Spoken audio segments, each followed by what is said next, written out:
आज हम संख्याओं के योग के बारे में जानेंगे कि भाई यदि 1 2 3 ऐसे करते करते यदि प्राकृतिक संख्याएं ऐसे बढ़ती जा रही है तो उनका योग ज्ञात करना। जैसे कि हमें दे रखा है प्रथम n प्राकृतिक संख्याओं का योग। यहाँ पर आपको कहा जा सकता है 50 प्राकृतिक संख्याओं का योग ज्ञात करना। तो यहाँ पर आपको सूत्र क्या होगा, n इंटू एन प्लस 1/2। जैसे कि आपको कहा जाए कि प्रथम n क्रमागत प्रथम जो n है 50, n की जगह आप दे दो 50 है। प्रथम क्रमागत 50 संख्या है, 1 2 3 4 ऐसे करते करते यदि 50 तक जाए तो उनका योग कितना होगा। तो यहाँ आपको n की जगह आपको लिख देना है 50 और n प्लस 1 यानी कि 50 और 1 कितना हो जाएगा 51/2।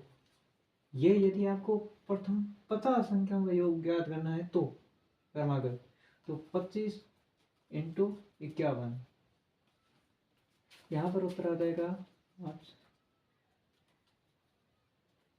ये 1275 आ जाएगा इसका उत्तर। तो इस प्रकार से आप ज्ञात कर सकते हो। यहाँ पर जैसे कि आपको दे रखा है प्रथम n प्राकृतिक संख्याओं के वर्गों का योग। यदि यहाँ पर n प्राकृतिक संख्याएं दे रखी है, जैसे कि 1 का स्क्वायर प्लस 2 का स्क्वायर प्लस 3 का स्क्वायर, ऐसे करते करते आपको कोई संख्या दे रखी है तो उसके लिए क्या होगा, सूत्र है n into N plus 1, 2n, ये गुणा है 2n प्लस 1। तो ये आप सूत्र लगाओगे तो यहाँ पर n है, n यानी कि अंतिम संख्या, यानी कि ये संख्या जा रही है, जैसे कि ये जा रहे हैं आपके 12 तक जा रहा है, यानी कि 12 का स्क्वायर तक आपको जोड़ना है। तो आप क्या कर दोगे, यहाँ पर n की जगह 12 लिख दोगे, 12 प्लस 1 13, फिर यहाँ पर हो जाएगा 24 और 1 25 बट्टे। अच्छा, यहाँ पर भाग चला जाएगा तो आप देख लो आगे कर दोगे आप, तो 25 इंटू 26 कर दोगे तो उत्तर आ जाएगा आपको, आप करके देख सकते हो। इसी प्रकार प्रथम n प्राकृतिक संख्याओं के घनों का योग, यानी कि आपके 1 का क्यूब प्लस 2 का क्यूब प्लस 3 का क्यूब ऐसे बढ़ते जाते हैं, उसका आपको ज्ञात करना है। जो अंतिम संख्या होगी वो ली जाएगी n की जगह। तो इसके लिए सूत्र हो जाएगा n इंटू एन प्लस 1/2 का होल स्क्वायर।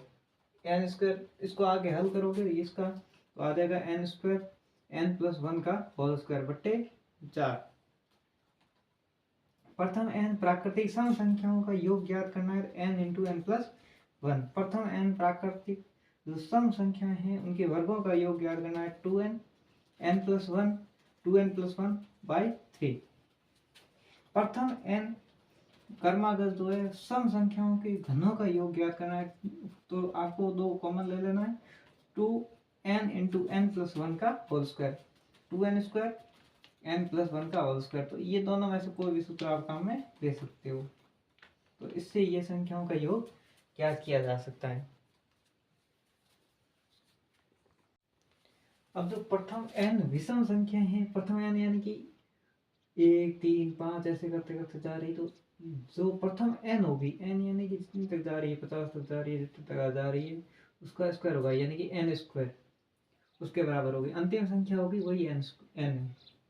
अब प्रथम n विषम संख्याओं के वर्गों का योग क्या होगा।